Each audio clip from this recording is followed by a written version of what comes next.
샬롬, 샬롬.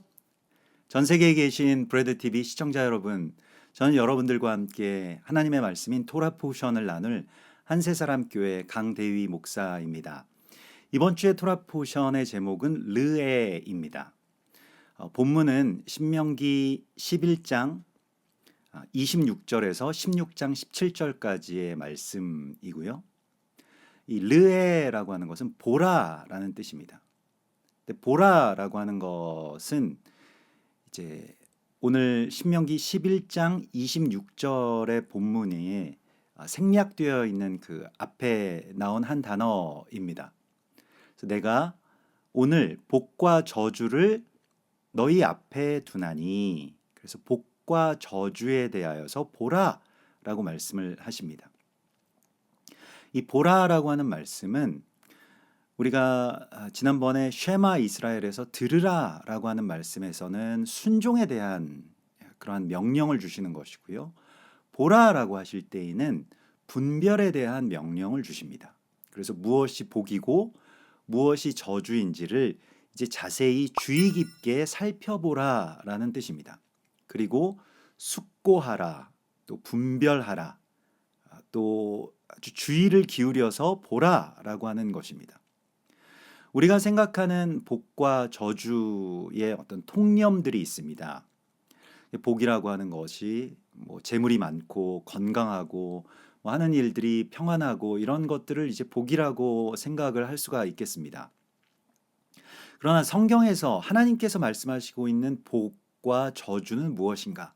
이것을 보라고 말씀을 하시고 있습니다. 그러니까 나의 어떤 주관적인 생각에서 갖고 있었던 복과 저주에 대한 분별을 이제 하나님께서 말씀하시는 복과 저주가 무엇인지로 바꾸라는 것입니다. 먼저는 이제 우리가 복과 저주에 대해서 그 단어를 한번 살펴볼 필요가 있는데요. 복을 이제 바라크라고 하고, 이 바라크는 무릎을 꿇다라는 그런 뜻입니다. 하나님께 완전히 항복하고 또 하나님을 경배하고 하나님만을 경외하는 것이 우리에게 있어서 복일 것입니다. 그런데 저주는 무엇일까요?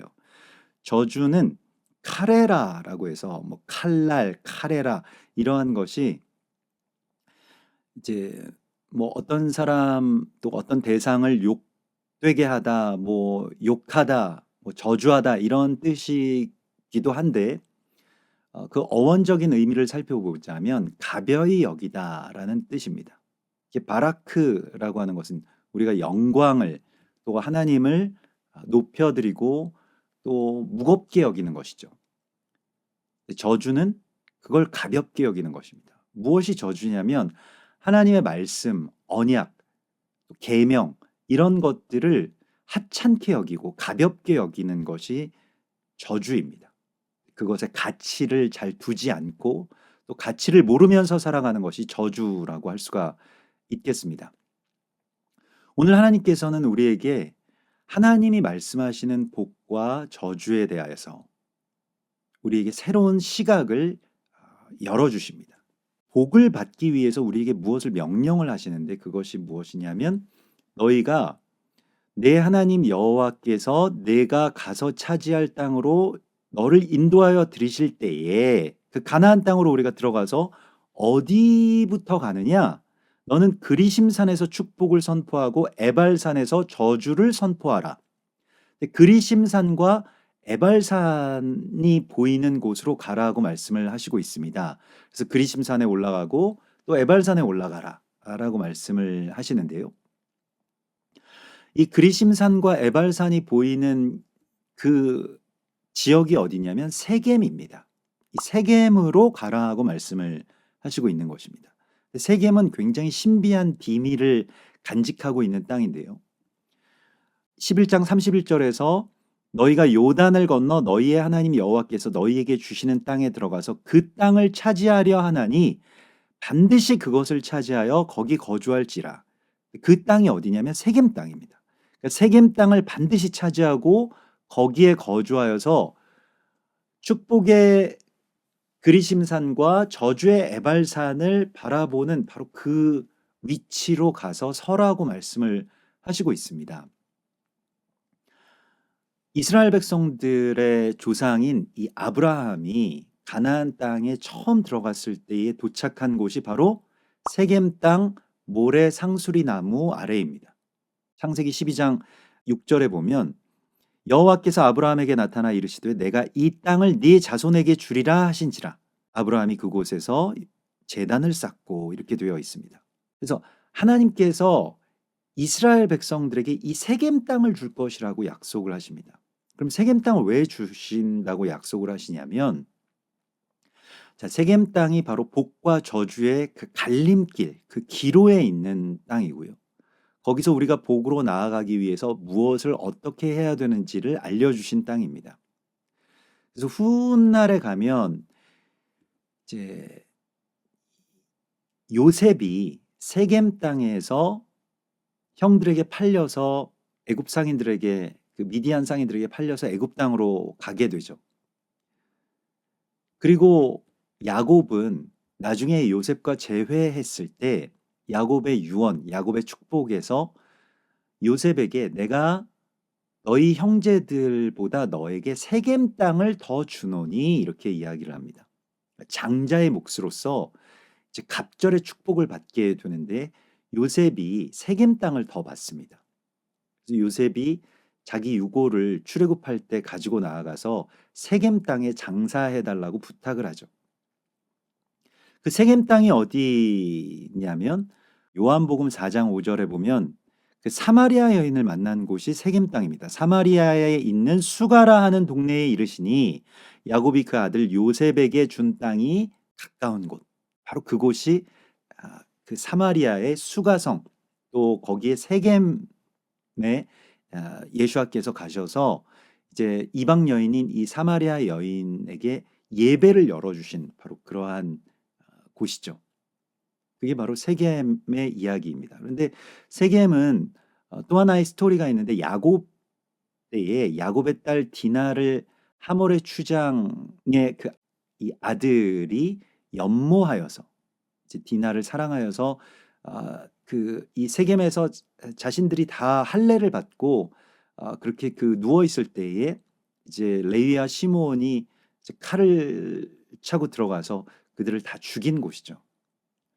그것은 이제 어떤 원유맨의 파괴, 또 원유맨의 어떤 언약적인 관계가 실현될 뻔한 이방인과 그 유대인, 이스라엘이 이제 서로 하나가 되고 한 세 사람을 이룰 그러한 그 관계의 그 시작점에서부터 이 파괴, 살육 이런 것들로 어떤 그런 그 피 흘림의 그런 분열들이 시작되었던 곳이기도 합니다. 예수께서는 그곳을 우리 가운데 열어주시면서 세겜 땅의 복과 저주의 이 갈림길에서 우리가 함께 예배드리고 또 구원은 유대인에게서 남이니라 라고 하는 그런 말씀을 이방 여인인 이 사마리아 여인에게 주시면서, 그러나 이 산에서도 말고 저 산에서도 말고 아버지께 예배할 때가 오나니 곧 이때라 말씀을 하시죠. 하나님은 영이시니 예배하는 자가 영과 진리로 예배할지니라 라고 하는 그 유명한 예배의 문을 이 이방인에게도 열어주시는 그런 위대한 사건이 그 안에서 일어나게 됩니다. 이게 이제 뒤에 나오는 하나님의 말씀과 이게 연결이 되겠는데요. 그래서 세겜 땅을 반드시 차지하라 라고 하는 것이요. 반드시 차지하고 그곳을 지키고 그곳에 거주하라 라고 하는 것은요, 세겜 땅이 연합을 이루는 그런 시작점이 되기 때문에 중요한 것입니다. 이방인과의 연합, 또 이방 교회로서는 이스라엘과의 연합, 그것이 바로 세겜 땅에서 우리가 이루어야 될 복이죠. 우리가 받을 복입니다.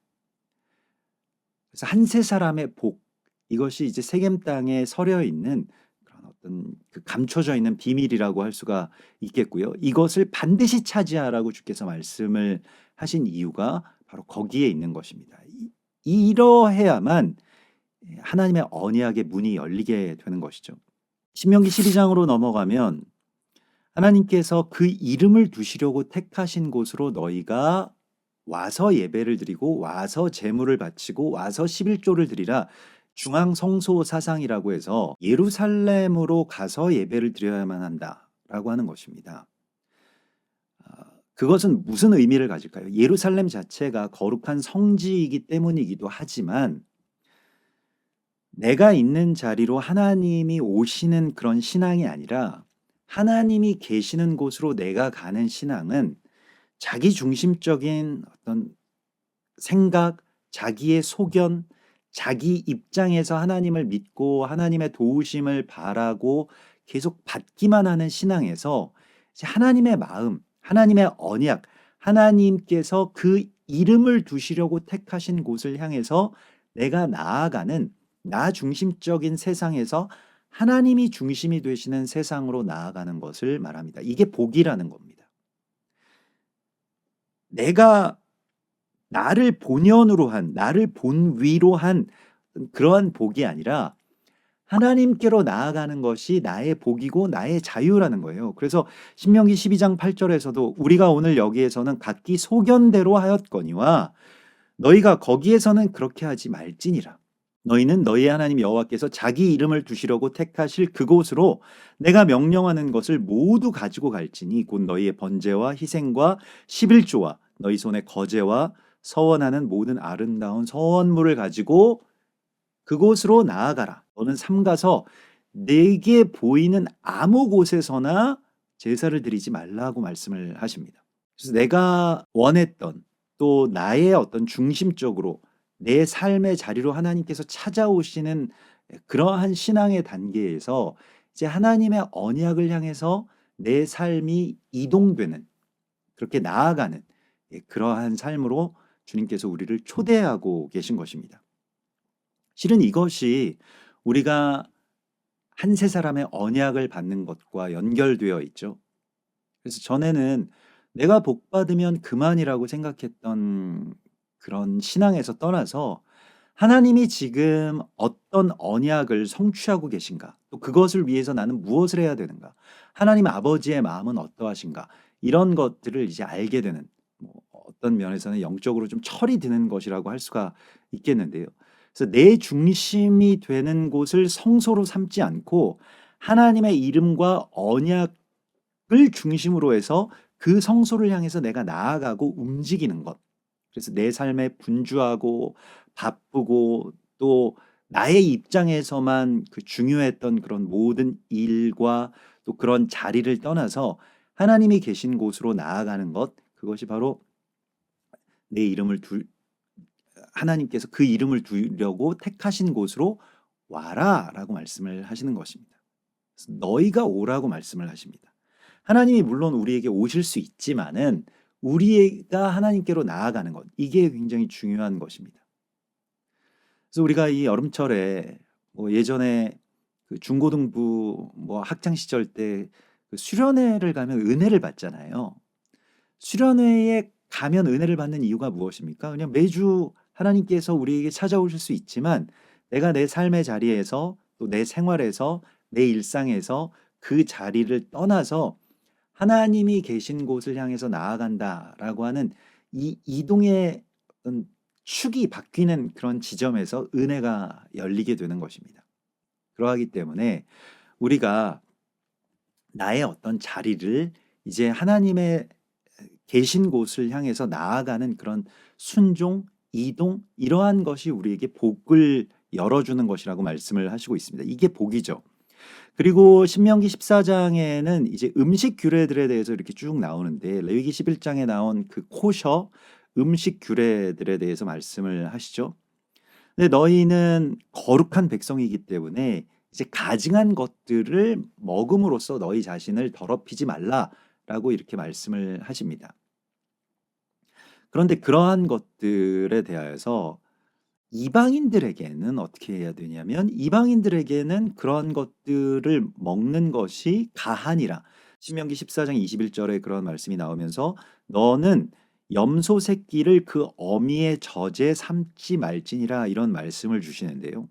음식 규례나 또 율법에 대하여서 이방인들에게 어떻게 적용할 것인가라고 하는 것에 대한 말씀을 주시는 것입니다. 이게 그 어미의 저주로 새끼를 삼는다라고 하는 것이 이스라엘 백성들, 유대인들이 지키고 있는 이 율법을 이방인들에게 강요하는 것은 그것은 마치 어미의 저주로 새끼를 삼는 것과 같다라고 하는 것입니다. 율법의 본질을 따르도록 그것을 열어주어야지 그것을 가지고 이방인들을 판단하는 그런 도구로 삼지 말라고 말씀을 하시죠. 여기에 근거해서 사도행전 15장의 예루살렘 공의회에서 사도들이 다 모여서 이제 우리가 이 음식 규례에 대한 것들을 이방인들에게 강요하지 말자라고 하는 어떤 그런 결론을 내리는 그러한 근거가 되는 것입니다. 예수께서도 말씀하셨죠. 우리가 이 먹는 것이 우리를 더럽히는 것이 아니라 입에서 나오는 것이 우리를 더럽히는 것이다라고 말씀을 하셨고요.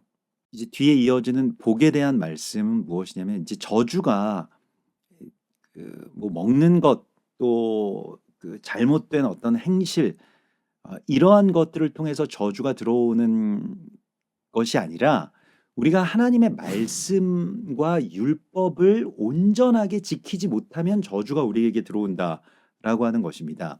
그러면 복은 무엇이냐라고 할 때에 우리가 복을 받는 것에 대해서 대표적인 것이 11조입니다. 그래서 14장 22절에 보면 너는 마땅히 매년 토지소산의 11조를 드리라. 11조가 무엇이냐면 11조를 이렇게 마세르라고 하는데요. 이 마세르 마땅히 11조를 드리라. 여기서 아쉐르 테 아쉐르 이렇게 하면서 아쉐르라고 하는 것, 마세르라고 하는 것은 무엇이냐면 무언가를 쌓아둔다는 뜻입니다. 그래서 하늘에 보물을 쌓아두는 것이 11조입니다. 하늘에 보물을 쌓아두는 것이 무엇입니까? 하늘에 보물을 쌓아두는 것이 마태복음 6장 20절에서 예수께서 말씀하시는 것과 같이 오직 너희를 위하여 보물을 하늘에 쌓아두라. 이게 마세르예요. 이게 11조를 말씀을 하시는 것입니다. 거기는 좀이나 동록이 해하지 못하며 도둑이 구멍을 뚫지도 못하고 도둑질도 못하느니라. 11조는 어딘가에 쌓아두는 것인데 하늘에 나의 재물을 쌓아두는 것인데 내 보물이 있는 그곳에 내 마음도 있느니라. 그 뒤에 나오는 말씀이 눈은 몸의 등불이니 그러므로 내 눈이 성하면 온몸이 밝을 것이요 눈이 나쁘면 온몸이 어두울 것이니 그러므로 내게 있는 빛이 어두우면 그 어둠이 얼마나 더하겠느냐. 한 사람이 두 주인을 섬기지 못할 것이니 혹 이를 미워하고 저를 사랑하거나 혹 이를 중히 여기고 저를 경히 여김이라. 너희가 하나님과 재물을 겸하여 섬기지 못하느니라. 이렇게 말씀을 하십니다. 이번 주에 이 보라라고 하는 이 르에라고 하는 말씀과 눈은 온 몸의 등불이니라고 하는 말씀이 이제 연결되면서 그게 무엇이냐? 우리의 눈이 향하고 있는 것, 우리의 마음이 향하고 있는 것이 돈이라고 한다면 그 자체가 저주라는 것입니다. 그런데 우리의 마음과 우리의 눈이 하나님의 나라와 또 이웃 사랑을 실천하는 그 공의를 행하는 것에 있는 것, 그게 바로 11조의 삶입니다. 그러니까 11조라고 하는 것은 무엇이냐면 너희 중에 분깃이나 기업이 없는 레위인과 내 성중에 거류하는 이방인과 또 고아와 과부들이 와서 먹고 배부르게 하라. 이게 11조라는 거예요. 이게 복이라는 것입니다. 그러므로 참된 복은 무엇입니까? 예수께서도 말씀을 하셨는데 참된 복이라고 하는 것은 주는 것이라고 말씀을 하십니다. 그렇게 주는 것이 받는 것보다 복이 있다라고 하신 이 말씀을 너희는 잊지 말 것이니라 라고 하시는 사도행전 20장 35절이죠. 그래서 주는 것이 받는 것보다 복이 있다. 이 주는 복을 받는 것이 무엇이냐? 결국 11조의 삶이라는 것입니다. 그래서 11조는 그 11조를 우리가 그 하나님께 드리는데 그 하나님께 드리는 11조가 무엇이냐면 하늘의 재물을 쌓아두는 것입니다. 하늘의 재물을 쌓아둔 것만 내 거라는 거예요. 그게 나의 복이라는 것입니다. 여러분들도 이 복을 받으셔야 됩니다. 이제는 이 복을 받을 때가 된 것입니다. 그래서 우리가 남는 것 가지고 구제하고 이러한 시대는 지났습니다. 먼저 그의 나라와 그의 의를 위해서 먼저 그걸 떼어서 하나님 앞에 드리는데 그것으로 고아와 과부와 레위인과 이방인들을 성중에 있는 그들을 먹고 배부를 때까지 먹이라고 말씀을 하시고 있는 것이죠. 이게 하나님께서 우리 가운데 말씀하신 공의고요. 이 공의를 행하는 삶이 복 있는 삶입니다. 미가서 6장 8절에 하나님께서 우리에게 원하시는 것이 무엇입니까? 오직 공의를 행하며 겸손히 내 하나님과 동행하는 것이 아니겠느냐라고 말씀을 하시죠. 그 공의가 무엇입니까? 구제하는 것입니다. 내 재물을 가지고 나를 위해서 사용하지 않고 이제는 하나님께 드리는데, 그게 가난한 자들이 우리의 어떤 그 주변에서 끊이지 않을 것인데, 그 가난이라고 하는 것에 대해서 너는 형제에게 내 마음을 완악하게 하지 말며 반드시 내 손을 그에게 펴서 그에게 필요한 대로 쓸 것을 넉넉히 나누어 주라. 땅에는 언제든지 가난한 자가 그치지 않겠으므로 내가 너에게 명령하여 이르노니 너는 반드시 내 안에서 내 형제 중 곤란한 자와 궁핍한 자에게 내 손을 펼지니라. 이렇게 말씀을 하십니다. 근데 우리에게 하나님께서 복을 주시는 것은 무엇을 통해서 복을 주신다고 말씀하시냐면, 우리의 복은 나누는 것의 풍요로움, 거기에서 이제 우리의 복이 열린다고 말씀을 하십니다. 여러분, 복이 열리는 순서에 대해서 토라는 계속해서 말씀을 하시고 있는데요. 들어가자마자 세겜 땅에 들어가고 또 거기에서 연합을 이루기 위해서 너의 것을 11조를 드리고 또 희년 면제년에 너의 형제들에게 구워준 빚을 탕감해주고, 이러한 일들을 통해서 공의를 실현해라. 그게 너희의 복이다 라고 말씀을 하시고 있는 것입니다. 여러분, 무엇이 우리의 복입니까? 무엇이 우리의 저주입니까? 우리에게 그냥 나만 알고 세상에서 그냥 나만 존재하고 나는 항상 불쌍하고 나는 항상 뭔가 부족하고 그래서 하나님이 채워주셔야 되고 이러한 세계 안에 갇혀 있다라고 한다면 아직 하나님의 나라로 들어가지 못한 것입니다. 그러나 우리가 하나님의 나라의 백성으로 정말 복되게 이 세상 가운데서도 살아나가는 것은 무엇이냐면 주는 것입니다. 베푸는 것이고요. 또 나에게 빚진 자들에게 탕감하는 것이고요. 또 하나님께 진 빚을, 유대인들에게 진 빚을 이제 우리가 갚는 것입니다. 로마서 15장 27절에 우리가 유대인들에게 영적인 것을 빚을 졌다면 이제는 육적인 것으로 갚는 것이 마땅하니라, 이렇게 말씀을 하셨죠. 브레드 TV에서 이제 뭐 무화과 코스 뭐 이러한 이 이스라엘 성지순례 이러한 여정들을 이렇게 가실 때마다 이스라엘에서 청소하시고 갈릴리에서 청소하시고 또 휴지통도 이제 헌물하시고 또 거기에 유대인들 꼭 찾아뵈야 될 때 헌금들 이제 그 모은 헌금들 가져가셔서 직접 전달하시고, 이런 모습들을 보면서 야, 이게 한국 교회의 복이구나. 우리가 이게 복을 받는 것이구나라고 하는 것을 그러한 모습을 통해서 보게 됩니다. 복이라고 하는 것이 바로 그런 나눔에서부터 우리에게 주어지는 것이죠.